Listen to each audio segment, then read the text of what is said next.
Today we have a special bonus episode with Annie Duke, one of the best poker players in the world, best-selling author, and somebody I love to talk to. She's got really unique perspective on when to fold your cards, sell your shares, and dump your husband. Annie, thank you so much for joining us today. Thank you. I want to just clarify, I would not say I'm one of the best poker players in the world anymore. I did retire in 2012. That's all good. Now, you wrote a book called Quit. Why is it so hard for people to quit? Oh gosh, I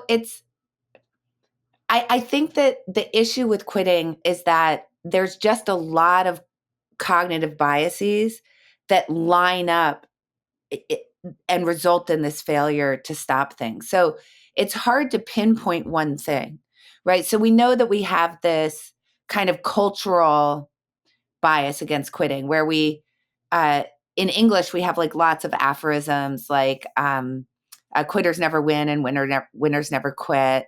If at first you don't succeed, try again, which obviously is encouraging, not quitting. So when we look at a lot of the way that we think about quitting from a cultural standpoint, we think that quitters are losers or weak-willed or lack character. So that's kind of like on the cultural side. But then there's a lot of cognitive biases that we know about sort of individually, things like sunk cost bias, endowment effect, which we can go into, a whole bunch of things like that, where when you actually look across those biases, they all result in a failure to stop things. So I think it's very multi-pronged, which I think is part of what makes it such a hard problem to address. Well, let's touch on some of these things. So sunk costs, what does that mean? Why is it so difficult to sell the losers?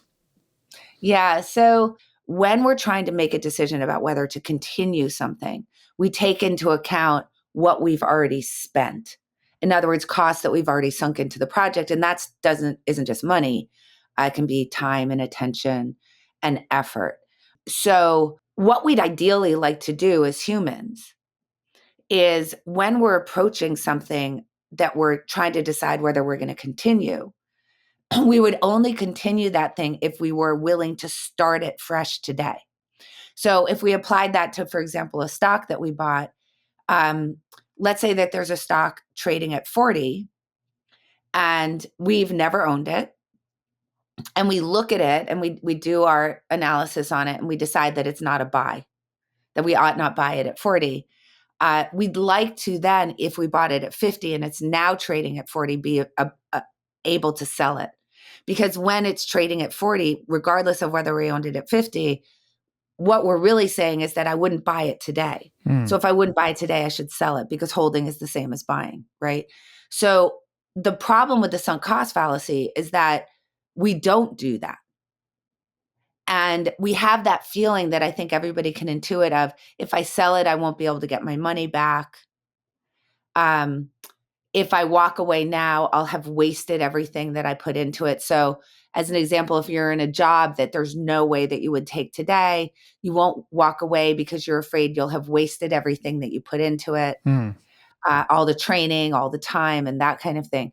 But again, if you wouldn't take it today, you ought not to continue forward. And really what it comes down to is that we have this irrationality where we think of waste as a retrospective problem, what I will have wasted, as opposed to a prospective problem, which is the next dollar, the next unit of effort or attention that I put into this thing going forward going to be positive expected value? Am I going to actually win to it? And we have to start getting our eyes forward on these things. You also talk about the same issue when it comes to mountaineering and, for instance, climbing Mount Everest. When do you quit?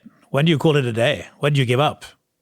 Yeah. So these are all expected value problems, right? So expected value is just simply what is the sort of weighted average of the probabilities and payoffs, across a set of outcomes that are available to you. And when we're investing, we're trying to make positive expected value investments, meaning as I think about the outcomes that are available for whatever instrument it is that I'm investing in, I think that in the long run, on average, I'm going to make money. And then we can take it a step further and say, this is going to be a better expected value in comparison to other options that I have available to me. So an option could be negative expectancy on its own, meaning if I buy this stock, I'm actually losing to that decision. Or it could be, I can buy this stock and I'm winning to the decision, but not as much as I would win if I put my money in a different stock. Okay, so that's how we want to think about expected value. So expected value only makes sense if you related to, Nicolai, what you value or what your goals are, right? So something that might be positive expected value for me might be negative expected value for you, and vice versa. So we can think about, for me, I wouldn't want to start climbing Mount Everest because like the discomfort and I'd be very cold and it wouldn't really be my thing.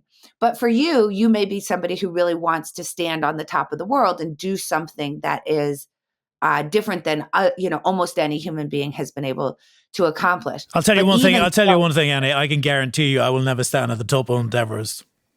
Well, fair enough. But let's pretend that you know. So I'll be the person who would be willing to do that. So for you, it wouldn't be positive expectancy to start. But for me, maybe that's something where I'm willing to tolerate certain risk, in this case, death and injury, in order to be able to say, I have stood at the top of the world and done something that most people are never going to do in their whole lives. But even so, in there is some tolerance for the probability of death. So when you should stop climbing, when you should say, no, I'm going to turn around, is the moment when the probability of death and severe injury is higher than your intention at the beginning of the climb. In your book, you differentiate between quitting and failure. Yeah. So failure for me doesn't mean just stopping something that you started and not achieving your goal. I don't think that that's really what failure is. I think that failure is one of two things. It's stopping something that is still worth it just because it's hard. So I would consider that failure, right? Like if it's still worth it, you shouldn't stop. But failure is also failing to stop something that is no longer worthwhile. So, I think, for example, if you continue to climb Everest when you're in the middle of a blizzard, I would consider that a failure. So some people don't want to turn around there because they're going to process that as a failure to have reached the summit. But I think that once you start climbing under conditions when you're clearly negative expectancy, then that's failure. If we take a very simple example like the stock, right? So we buy a stock at 50, we sell it at 40, we feel like a failure because we lost $10. But what's the real failure would be to continue to hold it when you could put those resources, that $40, into something that is actually going to win. That's actual failure. You talk about the kill criteria. Now, how can one plan for quitting? Yeah. So here's the interesting thing about quitting is that we think that if we buy a stock based on a particular thesis or we invest based on a particular thesis, that when the signals that we ought to be seeing in the future that thesis implies don't materialize, that obviously we're going to sell and we're going to take risk off. But we know that that's not true, that that's a really bonkers intuition. And in fact, when we see those signals, we'll often escalate our commitment to the cause. That's where we get that sort of old saw of like, well, now it's really cheap, right? And you actually want to buy more, right? Yeah, even though you wouldn't start it today. So how do we actually overcome that problem? Because obviously if we're rationalizing away or ignoring the signals that tell us we should stop, how do we solve the problem? And it turns out there's a relatively simple trick that actually really drastically increases the chance that you'll stop when the time is right. And that is to think about what those signals that you might encounter are in the future, and then commit before you start to actions if you see those signals. So I'll give you a very simple example.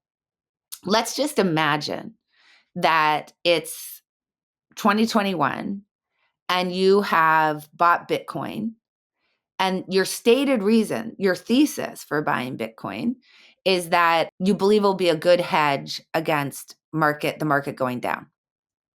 Okay, so that's why you are buying it. If the market goes down, you believe that Bitcoin will be uncorrelated with that. Yep. And so it will act as a good hedge against sort of market chaos. So now I'm going to say to you, Nicolai, all right, so let's say that you buy it.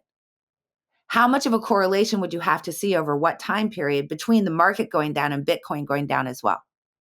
Right? So we can now write that down, right? So if you see a strong enough correlation and you determine what that is, right, over a certain amount of time, so it's durable, that you'll actually start to take risk off and sell Bitcoin. Right. So if we do that in advance, you're much more likely to take risk off than if you just say, well, my thesis implies that. So obviously I'm going to pay attention when Bitcoin's going down along with the market. And what that helps you to avoid is rationalization. No, I still believe it. And now Bitcoin's cheaper, so I'll buy more. Or the other thing that will happen in order to avoid selling is thesis creep. Well, yeah, okay, it is correlated, but actually I own Bitcoin as a philosophical move, right? Or something like that. So there's a very simple example of a kill criteria that actually mountaineers use. So if you take Everest on summit day, they leave Camp 4 at about midnight. And the reason is that they want to get to this part of the mountain called the Southeast Ridge, which is really dangerous. You have to go up single file.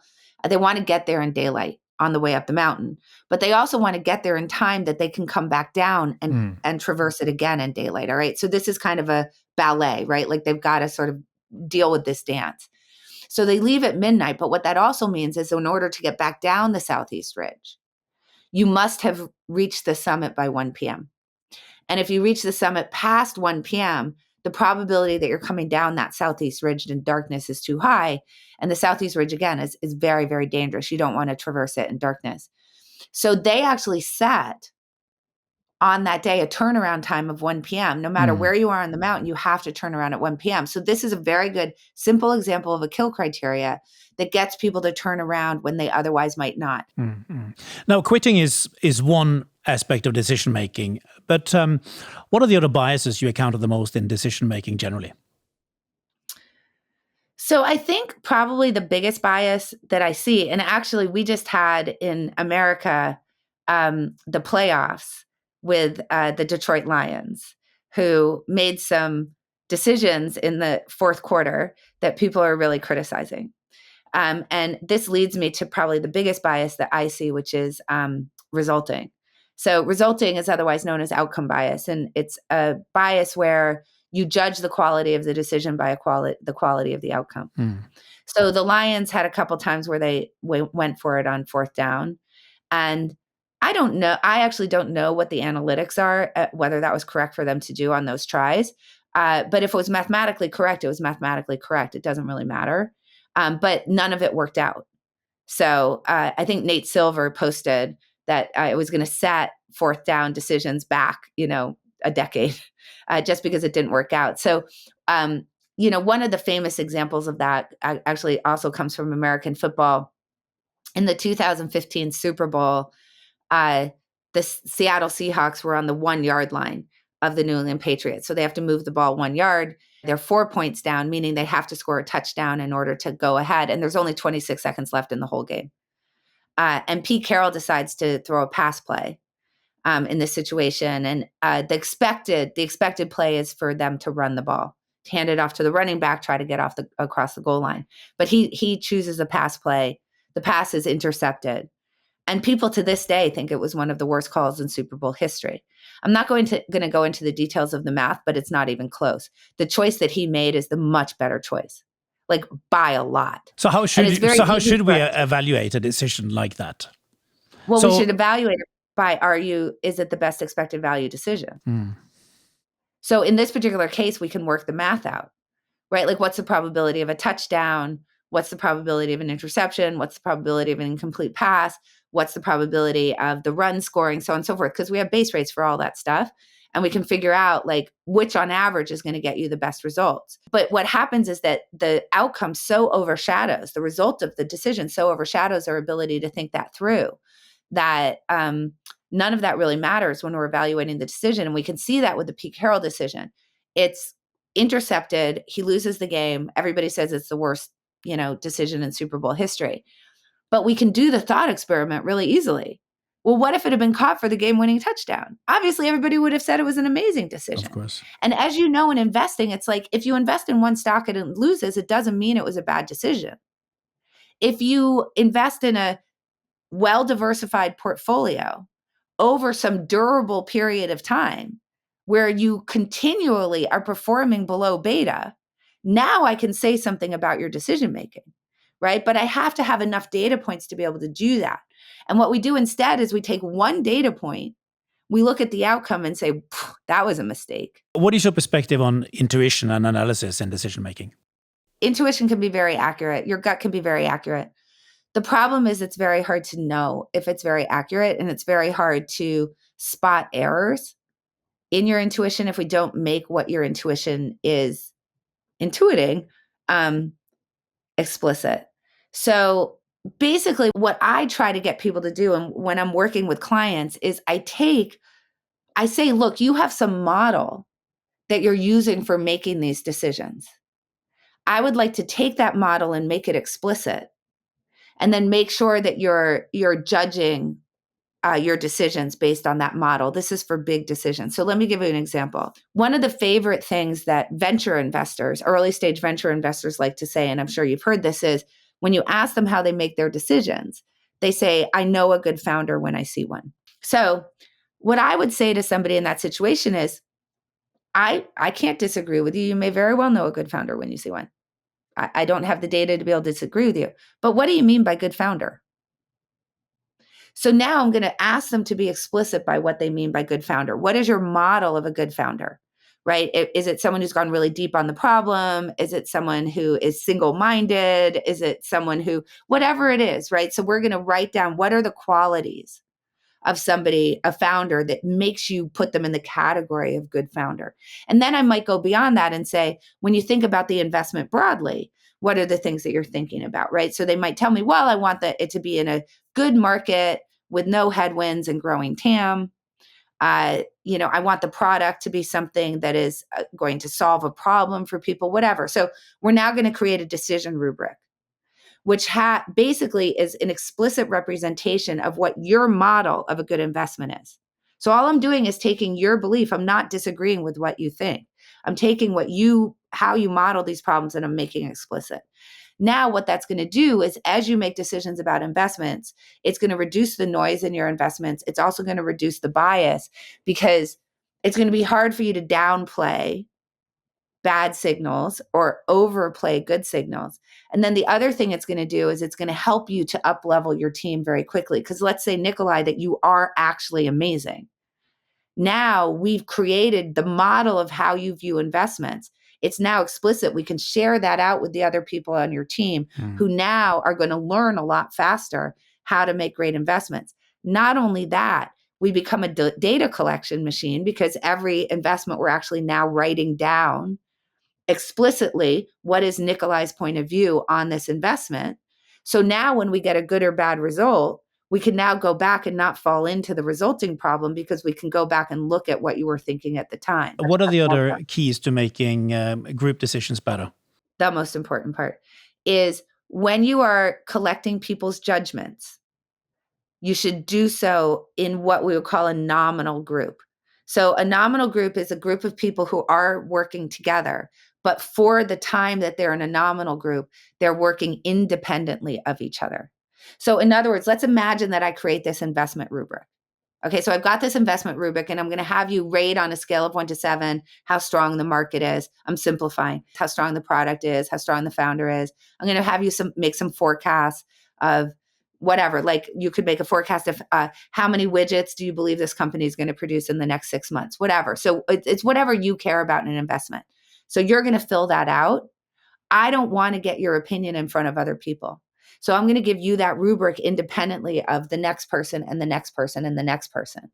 And this is probably the single biggest thing you can do in order to improve decision making. Because when you talk in groups, it makes your decisions in general worse.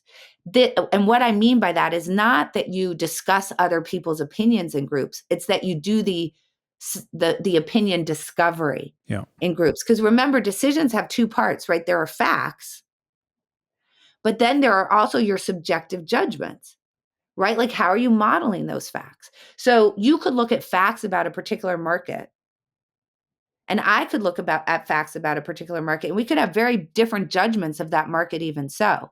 So where we're going to be really helped as a team is to understand that you're really bullish on that market, I'm really bearish on that market, even though we're looking at the same set of facts. And for me to truly understand what your rationale is for why you're bullish, for you to truly understand what my rationale is for why I'm bearish, for us not to try to convince each other of the other person's point of view, but to, with curiosity, understand why the person is modeling the decision that way. Because all of the increase in accuracy is going to happen in those gaps. Now, in order to do that, though, I have to know the gap exists. And the problem is if we're sort of eliciting those opinions in a group setting, you're going to talk about how strongly you feel that this is a great market. And me over here, who came into the room being bearish, I am going to be much less likely to express that opinion. Do you speak to a lot of people before you make an important decision?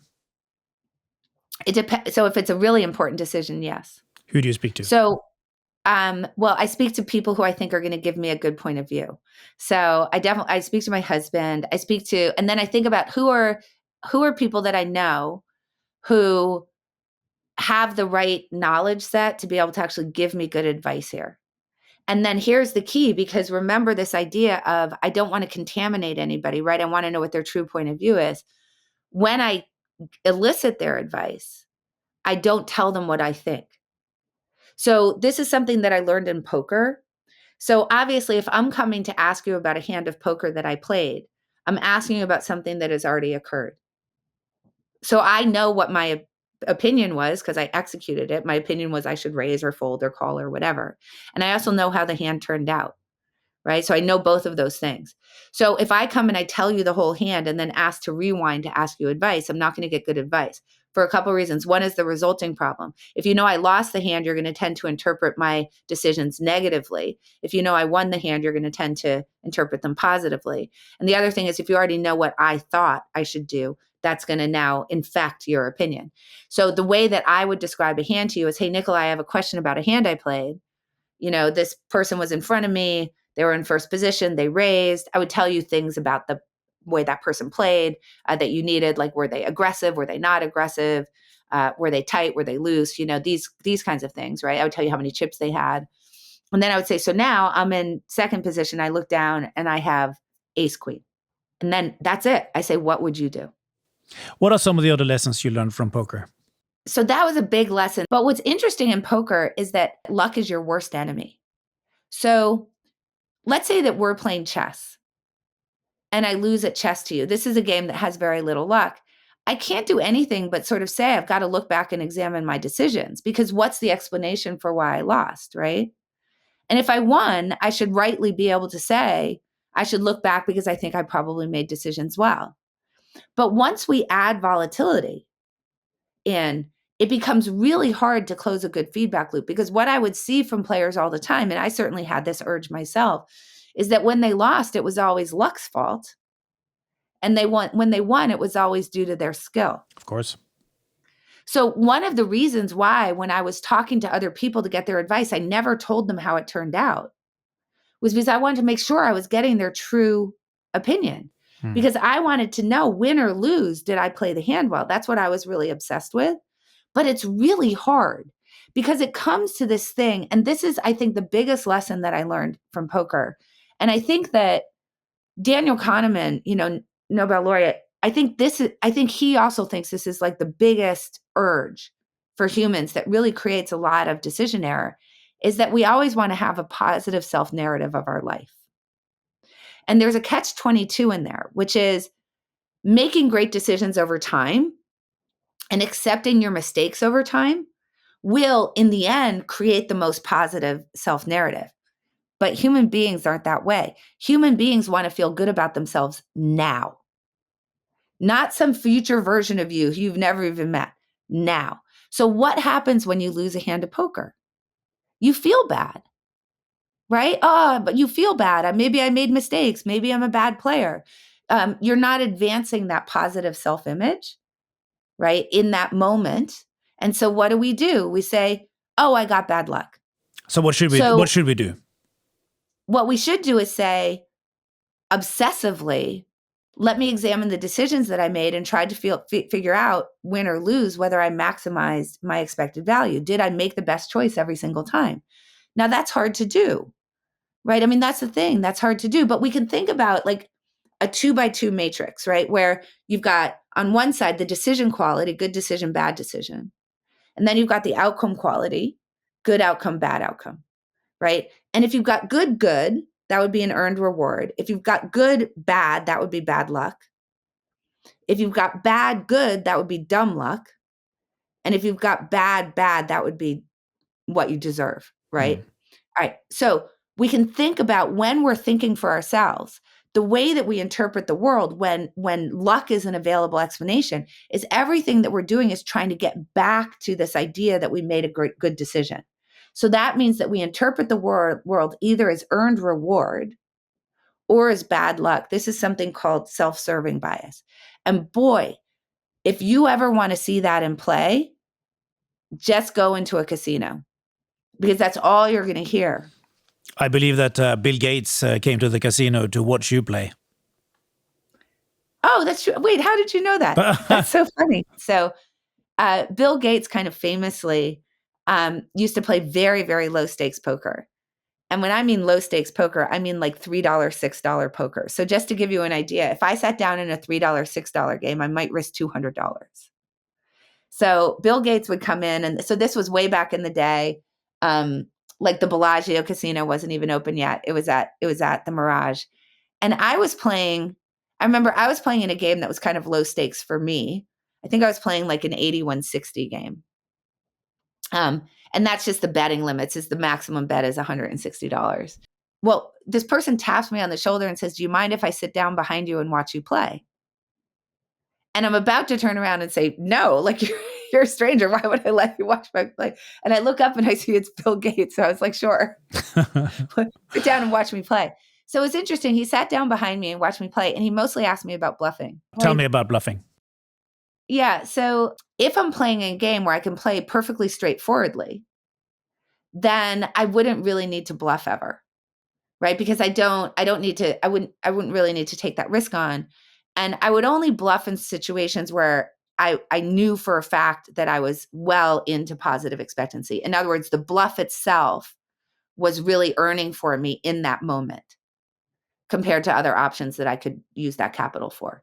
Right. So imagine that I'm in a game where I know that on average, I just have a 5% edge. And I can run this bluff that is maybe, and remember this, I'm guessing at the expectancy because I can't see the other player's cards.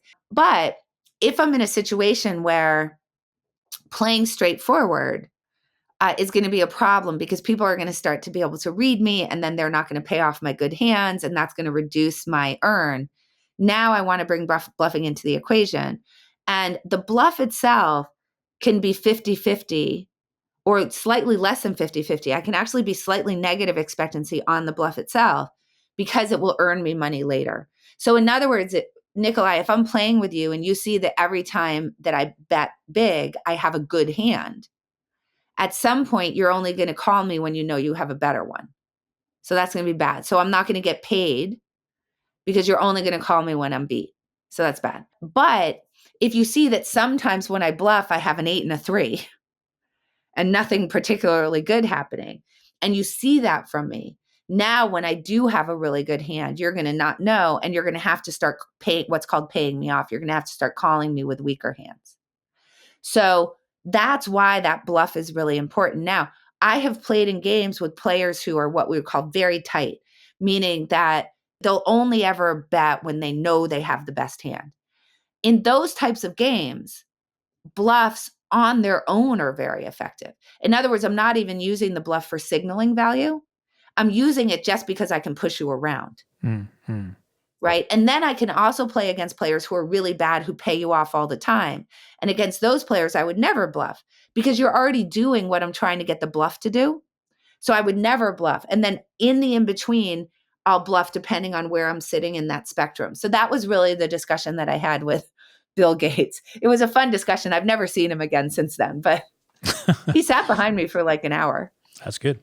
Now, general question. Are you seeing big differences between men and women when it comes to risk taking? So in general, again, and these are always population differences, right? Men generally take on more risk. They're more risk seeking. in general. Again, I can take an individual woman and an individual man, and the individual woman might be much more risk seeking, and the individual man might be more risk averse. But I think that that's generally true, and it's one of the reasons why, if I'm thinking about I'm thinking about a trading desk and how do you compose that desk, it's really good to have a mix. Why is that good? Because the whole point of having a team is different points of view. Remember what I said is, like, let's say you're really bullish on a market, I'm really bearish on a market. It's not so much that when we have a discussion about that we need Nicolai and Annie to agree. It's that we want to discover those different points of view so that whoever the ultimate decision maker is can see, well, you could model it this way and you could model it that way. Right? So that's where we're going to learn all of the information. So we have equally informed people who have a different subjective judgment about the facts on the ground. How do you get more women onto the, into portfolio management positions, onto the trading desks and so on? This is such a hard problem. And I'll tell you, I'm just going to give an experience from poker. So the very first year that I played the main event of the World Series of Poker, this is the big world championship, 3% of the entrants were women. Wow. Now, I know, right? And it would always, like, from year to year, it would toggle between 3 and 5%. Like, never above 5, not really ever below 3.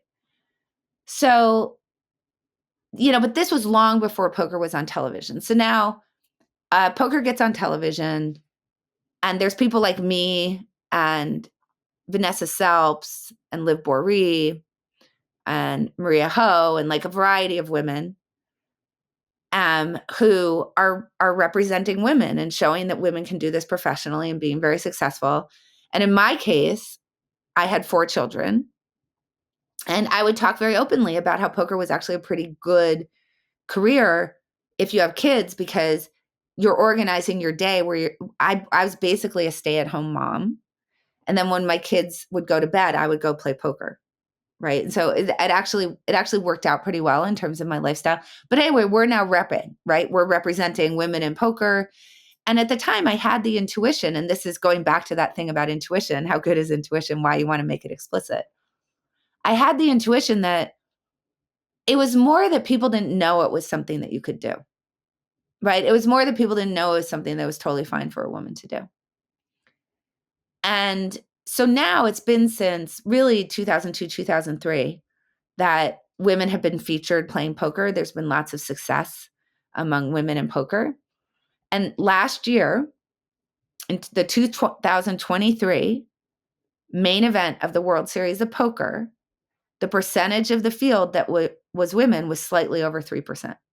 And so I look back to that first year I played, which I think was 1994, to 2023, and all that happened in the interim, and yet there aren't more women entering that event. So my answer to you is, I don't know, right? Like, I have this intuition that if you get to people early and you educate them, if you start thinking about how do you get women like more comfortable in these very risky, not risky in the long run, but like very risk heavy, like volatile decision-making environments, that naturally you'll get women to come into those fields. It's a problem that I would love to solve, but at least in poker, I didn't see it solved. So the answer is, I don't know. At which stage in your life did you start to get interested in decision-making? So I started getting interested in decision-making actually in graduate school. So people think of me as a poker player, but they don't know I was an academic prior to that. So I was working on my PhD at Penn, and I was there for 5 years, working in cognitive science. And while my area of concentration wasn't decision-making in particular, it was learning, in particular first language acquisition. But I also took classes with John Barron, who's like a giant in the field of judgment and decision-making. So first language acquisition is a problem of learning under uncertainty. So right at the end of graduate school, I ended up pivoting for a variety of reasons, one of which was some health reasons. And that's when I started playing poker. And for 8 years, I just dove into this problem, which, as we've discussed, and we only got the tip of the iceberg, poker is just this amazing laboratory to think about decision-making under uncertainty. What goes wrong? How can you make it go right?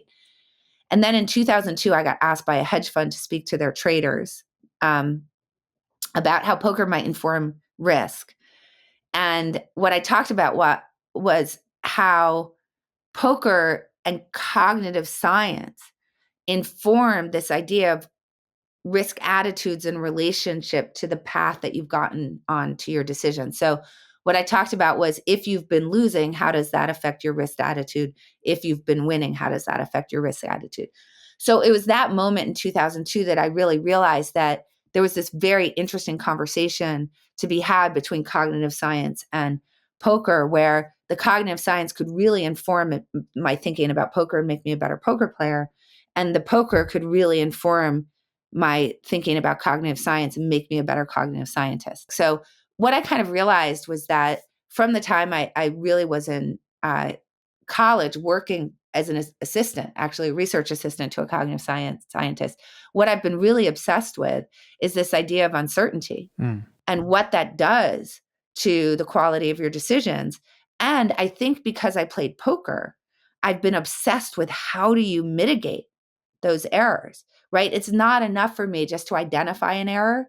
I want to know how you mitigate it, because that's really what I was obsessed with as a practitioner. What are you curious about now? What are you thinking about? Yeah. What I'm thinking about now and what I'm curious about now is, I think that there's a lot of talk and work in the space of, misinformation and disinformation, which is really kind of coming from a premise of people are lying to you. And I actually think that people aren't mostly lying to you. I think that when people give you a data point, I think that generally the data that they're giving you is probably going to survive a fact check. And that's certainly true of data that you generate within your own life and your own business, right? So when someone tells you, for example, that, and this happened a couple of years ago, that in August, 58% of the people who died of COVID were vaccinated, you can go look that up and it will survive a fact check.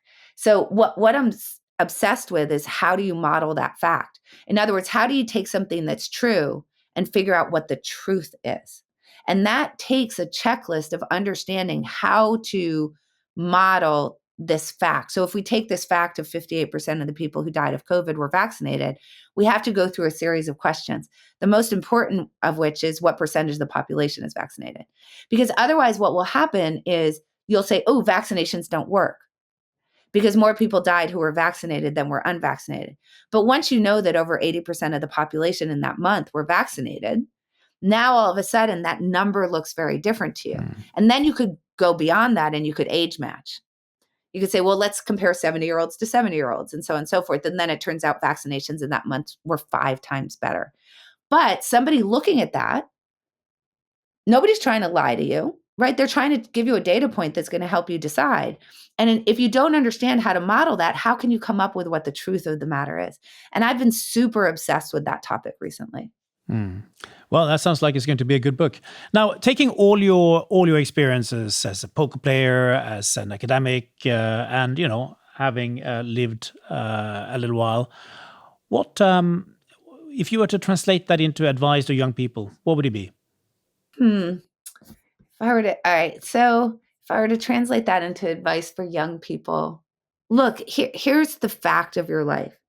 There are only 2 things that are going to determine how your life turns out. One is luck, and one is the quality of your decisions. Luck, you have no control over. You can't control the circumstances of your birth, for example. And we know that people are born into different circumstances that change sort of the distribution of outcomes that are available to them. And you can't do anything about that. So first of all, embrace the luck. It is what it is, right? I can't do anything about it. But what you can do something about is the quality of your decisions. And over time, if you're making better decisions than you otherwise would have, those gains will accrue over time and it's going to change. That's the thing that can change the trajectory of your life. So it's this idea of, while you can't control luck, you are an agent of your own decisions. And if you can become totally focused on, how do I improve the quality of your decisions? That's the thing that can change your life, because better decisions lead to better outcomes for individuals. And in fact, that also leads to better outcome for society, because society is a collection of individuals. So really start focusing on your decisions and become an agent in your own decisions. I think that's a great place to end. Really good advice. Big thanks to you for being on this podcast, and we look forward to reading your next book. Well, thank you so much. This was super fun.